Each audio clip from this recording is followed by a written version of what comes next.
현대인의 생명을 위협하는 대표적인 질환, 암.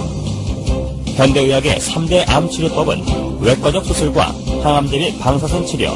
하지만 말기암인 경우 암 완치는 고작 20%. 첨단 현대의학도 암을 불치병으로 남겨놓은 상황인데 현대의학이 풀지 못하고 있는 불치병들, 그 해법을 면역력 강화에서 찾고자 하는 시도들이 새롭게 관심을 모으고 있다.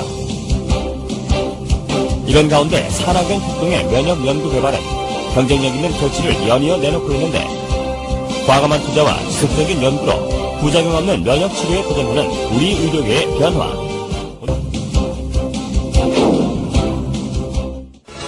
천연 생약제에서 추출한 성분으로 만든 항암 기능성 식품이 국내에서 처음으로 개발돼서 이르면 이달 안에 시판될 예정입니다. 주용호 기자가 전합니다. 항암과 암치료 부작용이나 성인병을 예방하기 위해 개발된 기능성 식품입니다.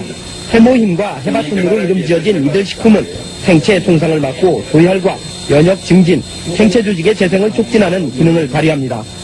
이러한 효능을 입증하기 위해 쥐에게 암세포를 투여해봤습니다.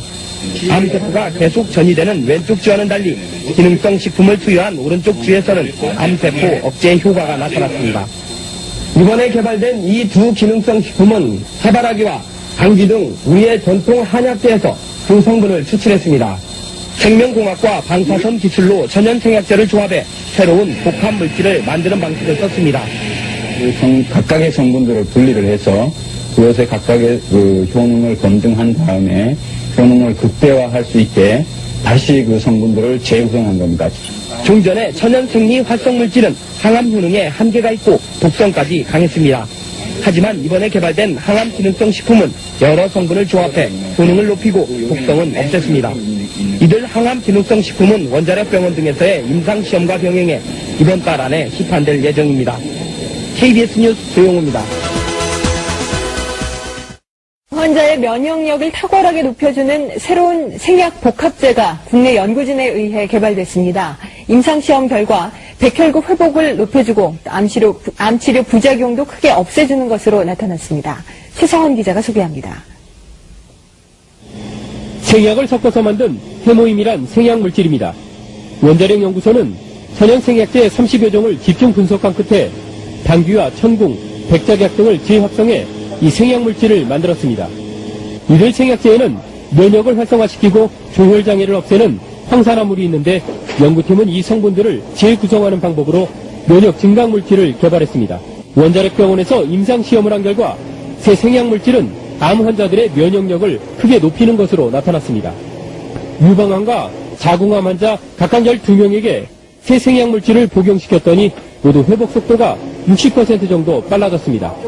특히 이 생약 복합제는 암치료에 따른 염증이나 구토 같은 부작용을 크게 줄일 수 있는 것으로 나타났습니다.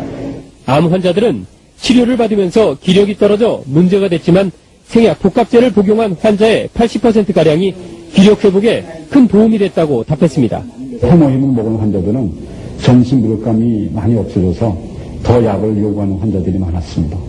연구팀은 이 물질에 대한 2, 3차 임상시험을 거쳐 신약 개발에 나설 계획입니다. KBS 뉴스 최성원입니다. 한국원자력연구소가 정부 출연 연구기관으로서는 처음으로 기술 출자를 통한 벤처기업을 설립했습니다.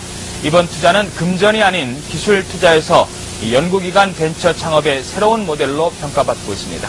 대전에서 이정우 기자가 보도합니다. 천연 생약 복합 조성물인 해모임입니다.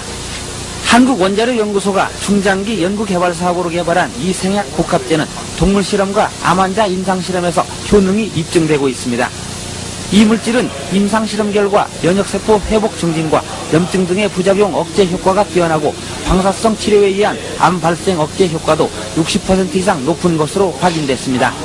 암 환자 치료 시에 보조제로 활용할 수 있는 것뿐만 아니라 성인병이나 만성질환 환자들에서 면역 조절 기능 회복에 아주 잘 활용될 수 있을 거로 생각이 됩니다. 이 연구 성과물이 기술 출자 형태로 산업체에 이전돼 벤처기업으로 다시 태어났습니다. 이번 기술 출자는 한국원자력연구소가 직접 벤처기업에 공동으로 참여하는 방식으로 그동안의 단순한 기술 이전과는 다릅니다. 정부 출연 연구기관의 기술 출자로 탄생한 벤처기업의 공식 출범은 연구 성과물에 대한 새로운 장을 열고 있습니다. 정부 지원만을 받는 연구소에서 탈피해 연구 성과물의 상용화, 산업화를 통해 경쟁력을 강화하고 이익금을 환수해 연구 기반 확충에도 도움을 줄 수 있다는 설명입니다. 연구자들이 더 용기를 가지고 더 좋은 연구 성과 내고 성과가 나오는 대로 민간에 이렇게 기술을 넘겨줘서 민간이 또 새로운 기업을 자꾸 창출하는 그런 아마 좋은 전기를 마련했다고 이렇게 봅니다. 기술투자 벤처기업은 금전 등 실물 자산이 아닌 특허와 실용신안 등 기술 투자로 이루어지기 때문에 연구기관 벤처 창업의 새로운 모델로 평가받고 있습니다. YTN 이정우입니다.